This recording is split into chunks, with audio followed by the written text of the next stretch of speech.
5,000 students attempt to take their own life every single day in the United States.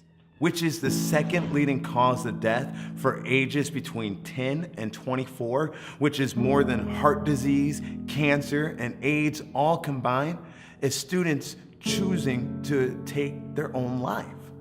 Man, and that is shown through secrets, which secrets can be shown through so many different ways. It can show through self-harm, depression, drugs and alcohol, bullying, and unfortunately, suicide.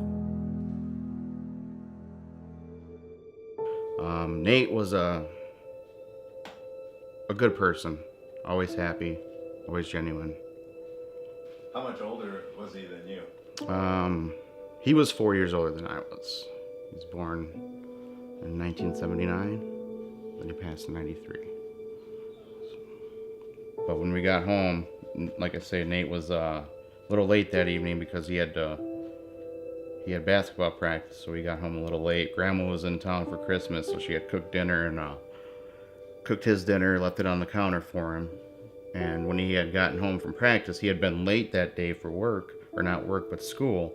So my dad had started talking to him about why he was late and things of that nature. And while he was talking to him, Nate's pants kept falling down because he had said he had forgot his belt, but that was the gun in his pants that were making his pants fall down. So my dad, he dismissed it after my brother said that he forgot his belt. And then he asked if he could go play basketball out in the garage.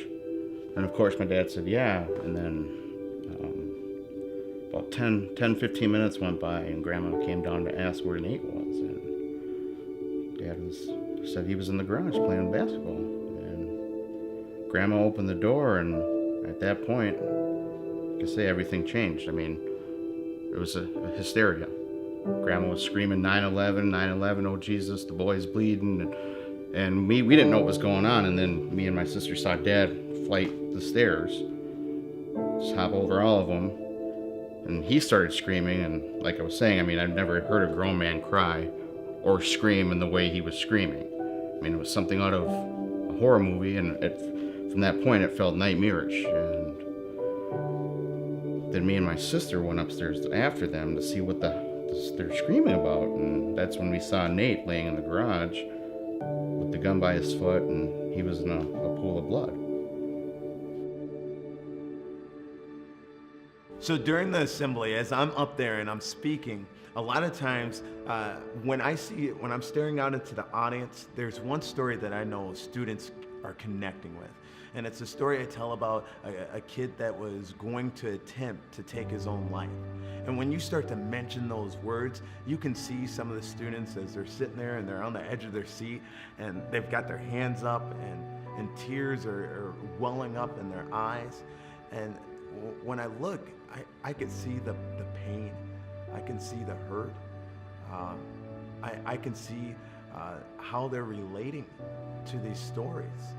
One of the things for me that really get to me is after the assembly is over, the stories that you hear, the stories that match up with what was going on in the audience for that day.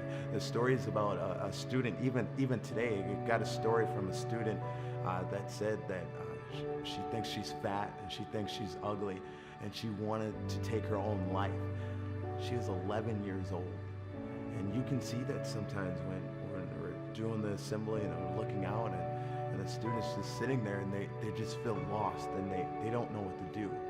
Or especially when you mention the importance of a dad hug and saying that it's important that people know that they matter and that somebody cares about them. There are some students that are sitting there and this is like the first time that they're hearing it. Like, you care about me and you don't want anything from me, but you care about me. I think that's one of the most impactful things for me while I'm doing the assembly. My perspective is going to be way different. I get to sit behind a camera with a lens, far away, where I have very little interaction with the students.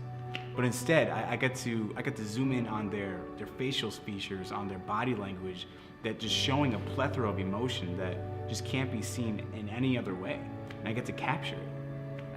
to be honest, it's heartbreaking. It's heartbreaking to see the students completely break down in a way that they realize that they do have something deep inside of them that just is not working. But instead, they hear Terrence's speech on hope, and they find a new hope that can revitalize them and bring them back to a life where they have a little more control. They have a sense out of everything that's going on.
So, what we would like to do with Secrets Anonymous is be able to capture our student stories with pictures and be able to have a place in a book that students can go to not only read these stories, but to know that they're not alone in dealing with the same issues. Right, and in the book, we're gonna separate each chapter into 3 different sections.